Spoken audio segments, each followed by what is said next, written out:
Hello friends, મારું નામ છે ડૉક્ટર સંજય.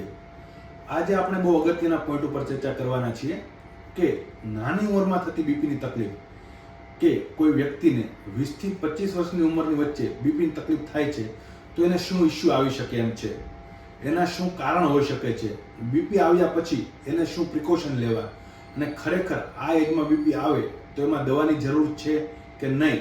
જો દવાની જરૂર છે તો એ દવા આપણે કેટલો ટાઈમ લઈશું, ક્યારે બંધ કરશું, અને દવા ચાલુ કર્યા પછી શું ઇસ્યુ આવી શકે, આ વસ્તુની ઉપર આપણે આજ ડિસ્કસ કરવાના છીએ. પણ એની પહેલાં જો તમે મારી ચેનલ પર નવા છો તો એકવાર ચેનલને સબસ્ક્રાઇબ કરી દેજો, લાઇક કરી દેજો અને શેર કરી દેજો. હૃદયની તકલીફ જેમ કે કોક્ટેશન ઓફ એઓર્ટા હોય, કોક્ટેશન ઓફ એઓર્ટામાં કે ભાઈ હૃદયની મુખ્ય ધમની છે, એઓર્ટા છે, એમાં કોઈ જગ્યાએ બ્લોક હોય, હૃદયની ધમની કોઈ જગ્યાએ સાંકડી હોય તો એનું બીપી નોર્મલ કરતાં ઘણું હાઈ હોઈ શકે છે. આ કન્ડિશનમાં આપણે શું કરી શકીએ? આ બધી બીમારી તમારે રૂલ આઉટ કરવાની જરૂર છે, કારણ કે યંગ એજમાં યુઝ્યુઅલી હાઇપરટેન્શન હોતું નથી. હાઇપરટેન્શન એવું છે એના માટે આ બધી બીમારી રૂલ આઉટ કરવી જરૂરી છે. જો નાની ઉંમરમાં બીપી આવે છે તો એક વાર ટેકનિકલ ઇસ્યુ અથવા તો ટેકનિકલ એરર એ પણ રૂલ આઉટ તમારે કરી લેવો જોઈએ. ઘણી વખત આપણે બીપી ચેક કરતા હોઈએ, બીપી કરવાની ચેક કરવાની મેથડ અલગ હોય, યા તો બીપીના મશીનનું પ્લેસમેન્ટ અલગ હોય તો પણ રીડિંગ ઉપર નીચે આવી શકે. એટલે એક વાર ટેકનિકલ ઇસ્યુ પણ રૂલ આઉટ કરી લેવા જોઈએ, જેથી કરીને રીડિંગ મિસ આઉટ ના થાય. જો કોઈ પણ વ્યક્તિને નાની ઉંમરમાં બીપીની તકલીફ આવે છે તો એક વાર પેશન્ટની લાઈફસ્ટાઈલ વિશે પણ તમારે જાણી લેવું જોઈએ, કારણ કે નાની ઉંમરમાં મોટા ભાગે તમે દવા ચાલુ કરવાનું નહીં વિચારો. કેમ કે જો તમે દવા ચાલુ કરશો તો દવા બીપી તો કંટ્રોલ કરી લેશે, પણ એના મૂળ કારણને જાણી દૂર નહીં કરે. તો કારણ દૂર નહીં થાય તો ખાલી બીપી કંટ્રોલ કરવાનો આમ જોવા જઈએ તો કોઈ મતલબ નથી.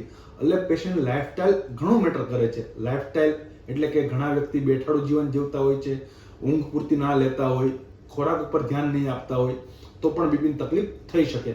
ઘણા વ્યક્તિને એવું હોય કે ઘણા વ્યક્તિનું વજન નોર્મલ કરતાં ઘણું વધારે હોય, તો આ કન્ડિશનમાં પણ જુવાન વ્યક્તિનું બીપી ઘણું બધું વધારે આવી શકે છે. નાની એજમાં બીપીની દવા ચાલુ કરાવતા પહેલા અમે પણ 4 વખત વિચારતા હોઈએ છીએ, કારણ કે નાની એજમાં દવા ચાલુ કરાવશું તો દવાની effect, side effect, long term implementation બધા પોઈન્ટ ઉપર ધ્યાન રાખવું પડતું હોય છે. તો એના કરતાં બેટર કે અમે લોકો લાઈફસ્ટાઈલ મોડિફિકેશન ઉપર વધારે ફોકસ કરીએ. તો કે લાઈફસ્ટાઈલ મોડિફિકેશન માટે શું કરવાનું? રેગ્યુલર એક્સરસાઇઝમાં તમે દિવસમાં 40 થી 45 મિનિટ વર્કઆઉટ કરી શકો.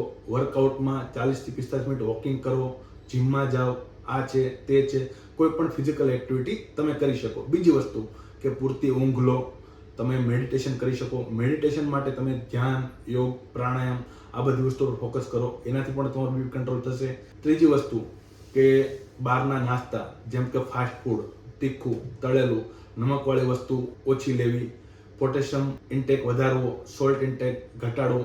એકને એક તેલમાં વારંવાર તળાતી વસ્તુ જેમ કે બહારના નાસ્તાઓ, વડાપાઉં છે, ભજીયા છે, એ બધી વસ્તુ પર પણ તમે કંટ્રોલ કરીને લાઈફસ્ટાઈલ મોડિફિકેશન કરી શકો છો. બીજો એક પોઈન્ટ લાઈફસ્ટાઈલ મોડિફિકેશનમાં, જેમ કે વ્યસન કોઈ હોય, બીડી, સિગરેટ, સ્મોકિંગ કરતા હોય તો એ સ્ટોપ કરી દેવું, આલ્કોહોલ કન્ઝપ્શન કરતા હોય તો એ બંધ કરી દેવું, પૂરતી ઊંઘ લેવી, સવારે જાગીને એક્સરસાઇઝ કરવી. હાઇપરટેન્શન માટે સ્પેશિયલ ડાયટ એટલે કે ડેશ ડાયટ છે, એનો પણ તમે યુઝ કરી શકો. લીલા શાકભાજી, ફળો એનો ઇન્ટેક વધારી શકો, એ પણ તમને બીપી કંટ્રોલ કરવામાં ઘણું હેલ્પ કરશે. યંગ પેશન્ટમાં આવતા હાઇપરટેન્શન માટે દવા ચાલુ કરવી કે નહીં, દવા ચાલુ કરવી તો કયા ડોઝમાં ચાલુ કરવી અને ક્યારે ચાલુ કરવી, એના માટે ફેમિલી હિસ્ટ્રી પણ ઘણી મેટર કરે છે.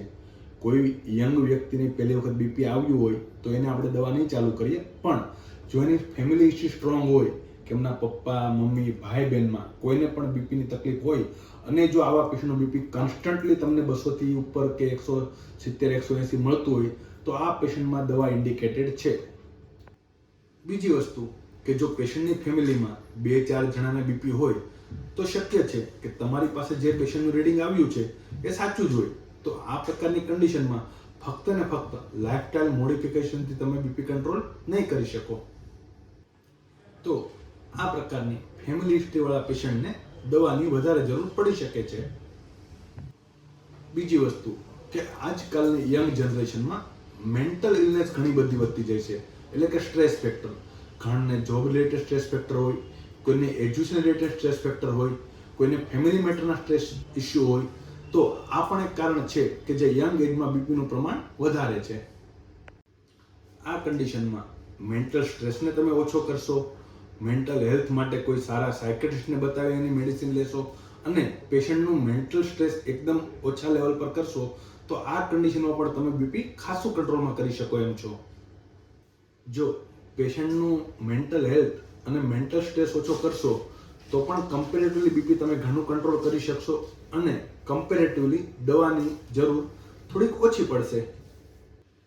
વધારે પડતું વજન અથવા તો ઓબેસિટી આ પણ એક યંગ જનરેશનમાં બીપીનું મુખ્ય કારણ છે. તો આ પ્રકારનું જ્યારે હાઇપરટેન્શન હોય ત્યારે થોડુંક તમારે એલર્ટનેસ વધી જાય છે. ખાસ કરીને સ્ટ્રિક્ટ ડાયટ કંટ્રોલ કરાવો, કોઈ પણ રીતે એનું વજન ઓછું કરશો તો પણ તમારું બીપી કંટ્રોલ થઈ શકશે.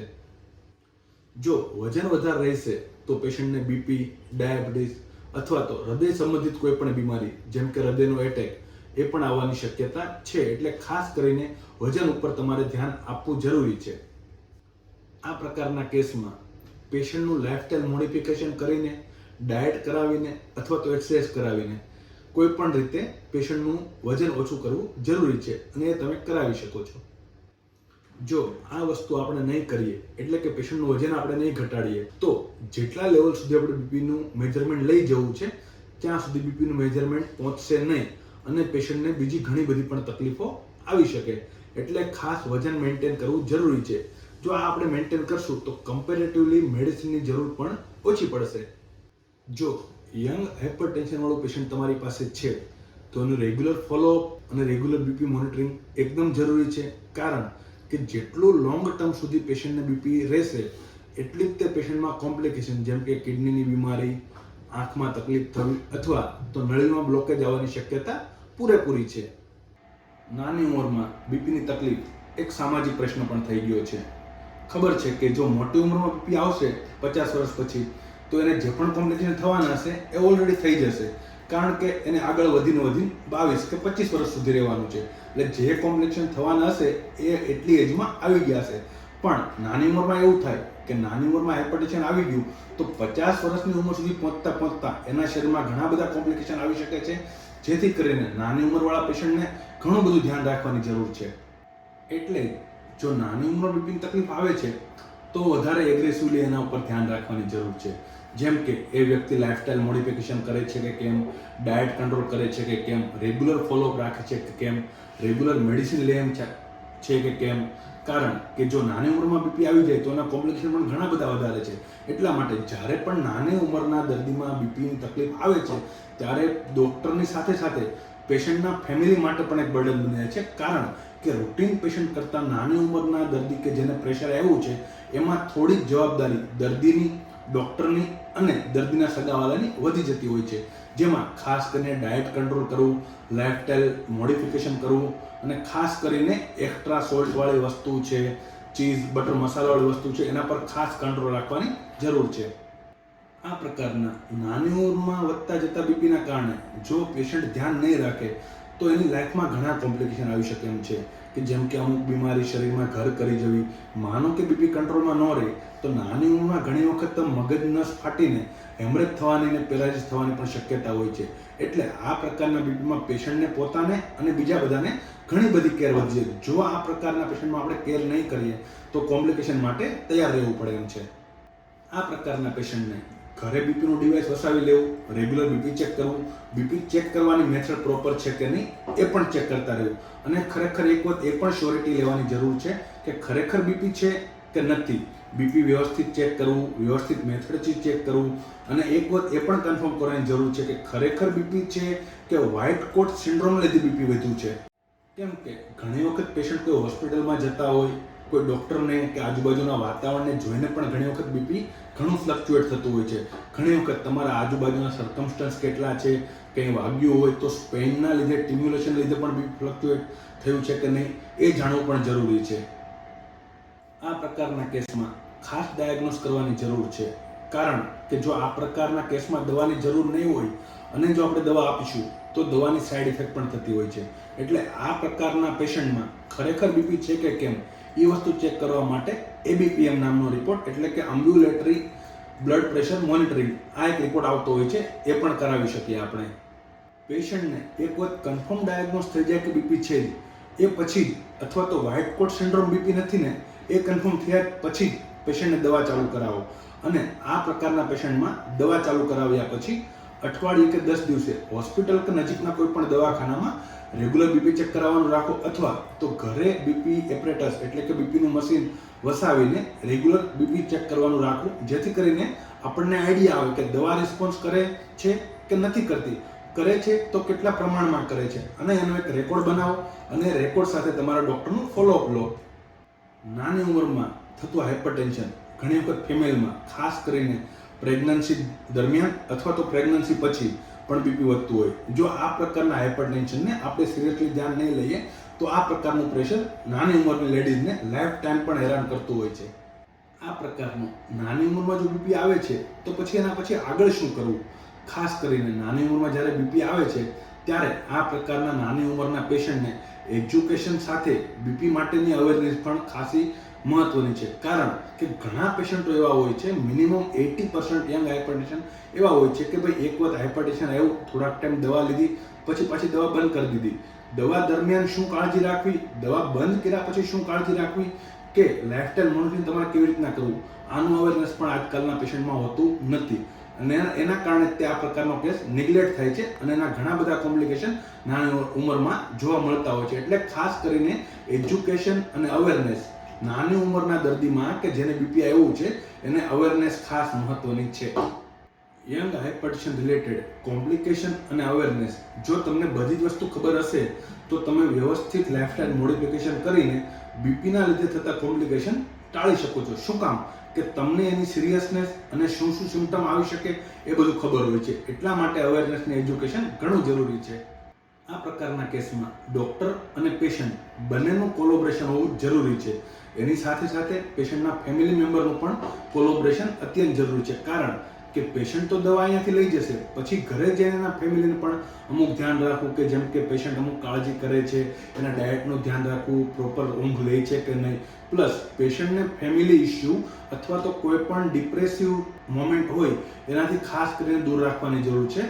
કારણ કે ટેન્શન અને ડિપ્રેશન પણ એક બીપીનું કારણ નાની ઉંમરમાં બને છે. એટલે આ પ્રકારના પેશન્ટમાં ખાસ આ બાબતનું ધ્યાન રાખવું કે પેશન્ટને કોઈ પણ ડિપ્રેસિવ કન્ડિશનની જાણ ના કરવી. કાર્ડિયોલોજિસ્ટ, ફેમિલી ફિઝિશિયન અથવા તો ફિઝિશિયન અથવા તો નેફ્રોલોજિસ્ટ આ બધાના સાથે કોલોબરેશન મળીને લાગતી વળગતી બીપીને એકબીજા સાથે સંકળાવીને પછી બીપીની સારવાર કરવી ખાસ જરૂરી હોય છે. જો આ પ્રકારના કેસમાં ફાઇનલી બીપી ડાયગ્નોસ થઈ જ ગયું છે, ખબર છે કે હવે નાની ઉંમરમાં બીપી આવી જ ગયું છે, તો પછી વધારે હાઇપ ક્રિએટ કરવાની જરૂર નથી, કંઈ વધારે કરવાની પણ જરૂર નથી. મેઇન તો તમે ખોરાકની કાળજી રાખો, રેગ્યુલર એક્સરસાઇઝ કરો, કંઈક સ્મોકિંગ કે એવું કરતા હોય તો બંધ કરી દો, અને દવા રેગ્યુલર લો અને તમારા ડૉક્ટર રેગ્યુલર ફોલોઅપ રાખશો તો આગળ જતાં તમને કંઈ તકલીફ નહીં આવે.